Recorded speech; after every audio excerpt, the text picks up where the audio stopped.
صلی اللہ علیہ وسلم۔ اعوذ باللہ السمیع العلیم من الشیطان الرجیم، بسم اللہ الرحمن الرحیم، والصلاۃ والسلام علی رسولہ الکریم۔ بخاری شریف باب الجمعہ، اور باب الجمعہ میں جو تھا مسواک ہم پڑھ رہے تھے۔ اچھا، مسواک کے بارے میں حدیث ہم پہلے وضو کے ضمن میں جو حدیث آئی تھی طہارت کے ضمن میں، اس میں بھی ہم نے پڑھی تھی، اور یہاں دوبارہ جمعے کے نسبت سے مسواک کا تذکرہ آیا، اور اس میں ہم نے پچھلے دفعہ جو 3-4 حدیث پڑھی تھیں جو مختلف حدیث تھیں، اس میں حضرت ابو ہریرہ رضی اللہ تعالیٰ عنہ کی ایک حدیث تھی کہ رسول اللہ صلی اللہ علیہ وسلم نے فرمایا کہ اگر مجھے اپنی امت کے لوگوں پر مشقت کا ڈر نہ ہوتا تو میں انہیں ہر نماز کے ساتھ مسواک کرنے کا حکم دیتا۔ اور دوسری حدیث ہم نے پڑھی تھی کہ حضرت انس رضی اللہ تعالیٰ عنہ سے وہ تھی روایت کہ آپ نے فرمایا میں نے تمہیں کثرت سے مسواک استعمال کرنے کی تلقین کی ہے۔ اور ایک حدیث ہم نے پڑھی تھی تو حذیفہ بن یمان رضی اللہ تعالیٰ عنہ سے کہ نبی صلی اللہ علیہ وسلم رات کے وقت اٹھتے تو اپنے منہ کو مسواک کے ذریعے صاف کرتے تھے۔ اسی طرح ہم نے آخری حدیث جو پچھلے دفعہ پڑھی تھی وہ تھی کہ جب نبی کریم صلی اللہ علیہ وسلم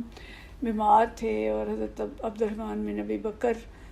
داخل ہوتے ہیں تو ان کے پاس مسواک تھی جس سے وہ استعمال کر رہے تھے، تو نبی کریم صلی اللہ علیہ وسلم نے اس کی طرف دیکھا اور انہیں خواہش پیدا ہوئی مسواک کی، تو حضرت عائشہ رضی اللہ تعالیٰ عنہا نے ان سے مسواک لے کے اور نرم کر کے اوپر کا حصہ کاٹ کے نرم کر کے تو نبی کریم صلی اللہ علیہ وسلم کو پیش کی۔ تو ان ساری حدیث سے ہمیں پتہ چلا تھا کہ مسواک جو ہے نبی کریم صلی اللہ علیہ وسلم کے نزدیک بہت اہم تھی، اور آپ صلی اللہ علیہ وسلم نے بہت زیادہ اس کی تاکید فرمائی ہے۔ آج ہم اس کا تھوڑا سا دیکھتے ہیں کہ مسواک کے جو دیگر فوائد ہیں اور اس کی جو فضیلت ہے وہ اور کیا کیا آئی ہے۔ تو ایک حدیث ہم پیچھے پڑھ چکے ہیں بخاری میں ہی کہ حضرت عائشہ رضی اللہ تعالیٰ عنہ نے فرمایا تھا کہ نبی کریم صلی اللہ علیہ وسلم نے فرمایا کہ مسواک منہ کو بہت زیادہ پاک صاف کرنے والی اور اللہ تعالیٰ کو بہت خوش کرنے والی چیز ہے۔ مطلب یہ کہ یہ منہ کو پاک صاف بھی کرتی ہے اور اللہ تعالیٰ کو خوش بھی کرتی ہے۔ ظاہر مسواک کرتے ہیں تو اس سے دانت صاف ہوتے ہیں، منہ سے بدبو دور ہوتی ہے، منہ کے اندر خوشبو آتی ہے، مسوڑے جو ہیں وہ مضبوط ہوتے ہیں، اور بہت سارے فوائد جو ہیں ہمیں پتہ چلتے ہیں مسواک کے، جو مطلب یہ طبی لحاظ سے اگر ہم دیکھیں تو بہت سارے اس کے فوائد ہمیں ملتے ہیں۔ اور یہ ہم نے پچھلے دفعہ پڑھی تھی کہ اگر امت پہ بہت زیادہ مشقت کا ڈر نہ ہوتا تو ہر نماز کے وقت مسواک کرنے کا حتمی امر کرتا۔ مطلب یہ کہ پابندی نہیں لگائی ورنہ ہمارے لیے مشکل ہو جاتی، ورنہ نبی کریم صلی اللہ علیہ وسلم کو اتنا پسند تھا کہ مسواک جو ہے وہ کی جائے۔ اور پھر جو ہم نے مختلف حدیث میں پڑھا کہ مسواک کا اہتمام نبی کریم صلی اللہ علیہ وسلم جو ہیں وہ خاص طور پہ 5 مواقع پہ کیا کرتے تھے۔ ایک تو وضو میں، اور اگر وضو اور نماز کے اندر وقفہ ہو گیا، کچھ دیر ہوگی، تو نماز میں کھڑے ہونے سے پہلے آپ صلی اللہ علیہ وسلم دوبارہ مسواک کرتے تھے، اور سو کے جب اٹھتے تھے تو اس وقت آپ صلی اللہ علیہ وسلم مسواک کرتے تھے۔ یہ ہم نے پچھلی دفعہ حدیث پڑھی۔ اور تلاوت کلام پاک سے پہلے بھی مسواک کرتے تھے۔ اس میں حدیث جبرائیل علیہ السلام کی بارے میں آتا ہے کہ جب بھی جبرائیل علیہ السلام آتے تھے تو وہ تاکید کرتے تھے کہ مسواک کریں۔ یہ احمد کے اندر حدیث آئی، حضرت ابو امامہ باہلی سے روایت ہے کہ رسول اللہ صلی اللہ علیہ وسلم نے ارشاد فرمایا کہ اللہ کے فرشتے جبرائیل علیہ السلام جب بھی میرے پاس آئے ہر دفعہ انہوں نے مجھے مسواک کے لیے ضرور کہا،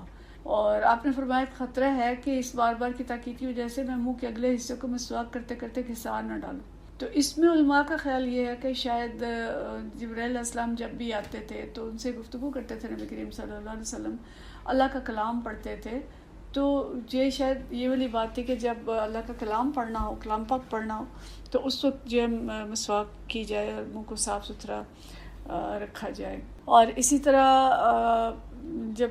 دانتوں کے اندر کوئی تغیر آ جائے، منہ کے اندر بدبو پیدا ہونے کا ڈر ہو، تو اس وقت بھی مسواک کی جائے۔ تو مسواک ایک مبارک اور مفید عمل ہے، اور یہ انبیاء کی سنت میں سے ہے۔ یعنی انبیاء جو ہیں ان کی کچھ سنتیں ہیں جن کا اہتمام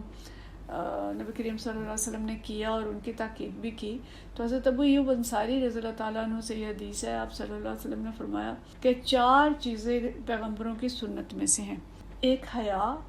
دوسرے خوشبو لگانا، تیسرے مسواک کرنا، اور چوتھے نکاح کرنا۔ یہ ترمذی کی حدیث ہے۔ اس کے علاوہ بھی بہت سی چیزیں ہیں جو انبیاء کی سنت میں آئی ہیں۔ وضو کے اور بھی حصے ایسے ہیں جن کے بارے میں آیا کہ یہ انبیاء کی سنت ہے، لیکن یہ خاص طور پہ 4 چیزیں جن کے اندر مسواک شامل ہے، یہ انبیاء کی سنت، اور انبیاء کی سنتیں جو ہیں نا یہ اصل میں فطری چیزیں ہیں، کہ وہ فطری جو انسان کے اندر وصف اللہ نے رکھ دیے ہیں وہی انبیاء کی سنت ہوتی ہے، کیونکہ انبیاء فطرت کی طرف ہی واپس بلاتے ہیں لوگوں کو۔ تو حیا بھی جیسے ایک فطری چیز ہے، اور اللہ تعالیٰ نے انسان کے اندر ودیت کی ہے، اسی طرح مسواک جو ہے یہ بھی ایک فطری چیز ہے، نقاب جو ہے وہ بھی ایک فطری ضرورت ہے انسان کی، جس کی طرف انبیاء نے متوجہ کیا۔ خوشبو بھی جو ہے وہ بہت انسانوں کو پسند ہے، انسان کی فطرت کے اندر ہے، تو اس لیے یہ ساری فطری چیزیں ہیں جن کی طرف انبیاء نے متوجہ کیا، اور انہیں کو نبی کریم صلی اللہ علیہ وسلم نے سنت جو ہے وہ قرار دیا۔ تو یہ حدیث ہم نے پچھلی دفعہ پڑھی تھی کہ نبی کریم صلی اللہ علیہ وسلم جب رات کو سو کے اٹھتے تو ضرور مسواک فرماتے، حضرت حذیفہ کی حدیث تھی۔ تو جو کہ رات کو سونے سے منہ کے اندر ایک خاص قسم کی حمک سی پیدا ہوتی ہے، اور لعاب جو مختلف اکٹھے ہوتے ہیں منہ کے اندر، ان کی وجہ سے دانتوں کے اوپر ایک چکنائی سی آ جاتی ہے، تو آپ صلی اللہ علیہ وسلم رات کو ضروری مسواک کیا کرتے تھے اور اپنے منہ کو صاف رکھتے تھے۔ حضرت عائشہ رضی اللہ تعالیٰ عنہ کی مسلم کے اندر ایک حدیث ہے، آپ صلی اللہ علیہ وسلم سے کسی نے پوچھا کہ رسول اللہ صلی اللہ علیہ وسلم جب باہر سے گھر میں تشریف لاتے تو سب سے پہلے کیا کام کیا کرتے تھے؟ تو انہوں نے فرمایا کہ آپ سب سے پہلے مسواک کرتے تھے، یعنی نیند سے جاگنے کے بعد بھی مسواک، اور گھر سے باہر سے جب تشریف لاتے تب بھی مسواک، وضو کے ساتھ بھی مسواک، اور نماز سے پہلے بھی مسواک۔ تو یہ چیزیں ہمیں ملتی ہیں کہ جو نبی کریم صلی اللہ علیہ وسلم خاص طور پہ ان اوقات میں مسواک کیا کرتے تھے۔ تو ہمیں بھی ان سارے اوقات میں مسواک کے اہتمام کی کوشش کرنی چاہیے، اور مسواک جو ہے یہ دنیوی لحاظ سے، طبی لحاظ سے، صحت کے لحاظ سے بہت فائدہ مند چیز ہے، اور سنت سمجھ کے اگر ہم عمل کریں گے تو انشاءاللہ تعالیٰ یہ اجر کا باعث بھی ہوگا، اور آخرت میں جو اس کا ثواب ہے وہ بھی ملے گا۔ تو طبی لحاظ سے اگر ہم دیکھیں تو مسواک جو ہے یہ دانتوں کی خرابی کو روکنے کا باعث بنتی ہے۔ پیلا پن جو ہو جاتا ہے اگر مسواک سامنے کے دانتوں پہ استعمال کی جائے اچھی طرح سے، اچھی مسواک ہو تو پیلا پن بھی دور ہوتا ہے، کیڑوں سے بچاؤ کا، کیریز جو دانتوں کے اندر ہوتی ہے اس سے بچاؤ کا ذریعہ بنتی ہے، سانس کی بو ختم ہوتی ہے، اور جو لوگوں کو مسواک کرنے کا تجربہ ہے انہیں احساس ہوگا کہ برش کر کے تو اس طرح کی تازگی منہ کے اندر نہیں آتی جیسی تازگی جو مسواک سے آتی ہے۔ اور مسواک چونکہ خاص درخت کی اور کسی خاص چیز کی ہوتی ہے تو اس کے اندر جو جراثیم کا مقابلہ کرنے کی طاقت ہوتی ہے وہ منہ کے اندر بھی آتی ہے، تو نقصان دہ بیکٹیریا جو ہیں اور جراثیم جو ہیں ان کا مقابلہ مسواک کے ذریعے کیا جا سکتا ہے۔ یہ اینٹی آکسیڈنٹ کا رول ادا کرتی ہے، تو مسوڑوں کی حفاظت بھی ہوتی ہے، دانت سفید ہوتے ہیں، تو بہت سارے طبی فوائد ہیں جو علماء نے لکھے ہیں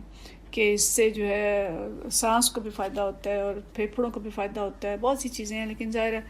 وہ ہمارے پاس ان کے چونکہ تمام چیزوں کے دلائل نہیں ہوتے تو ہم اس کو یوں بیان نہیں کر سکتے، لیکن یہ ہے کہ یہ ہم سمجھتے ہیں کہ جس چیز کا حکم نبی کریم صلی اللہ علیہ وسلم نے دے دیا اس کے اندر ہمارے لیے فوائد ہی ہیں، اور چاہے ہمیں اس کی سمجھ آئے یا نہ آئے، دلیل اس کی ملے یا نہ ملے، لیکن یہ کہ جس چیز کا حکم آپ صلی اللہ علیہ وسلم نے دے دیا اس کے اندر فوائد ہی فوائد ہیں، تو ہمیں اس کو اپنانا چاہیے، اور مسواک کی عادت اگر ہم ڈالیں تو ہمارے لیے بہت انشاءاللہ نفع بخش عادت ہوگی، سنت پہ عمل کرنے کا ثواب بھی اور صحت اور عافیت بھی اس سے اللہ تعالیٰ عطا فرمائے گا۔ اللہ کرے کہ ہم چھوٹی اور بڑی تمام سنتوں پر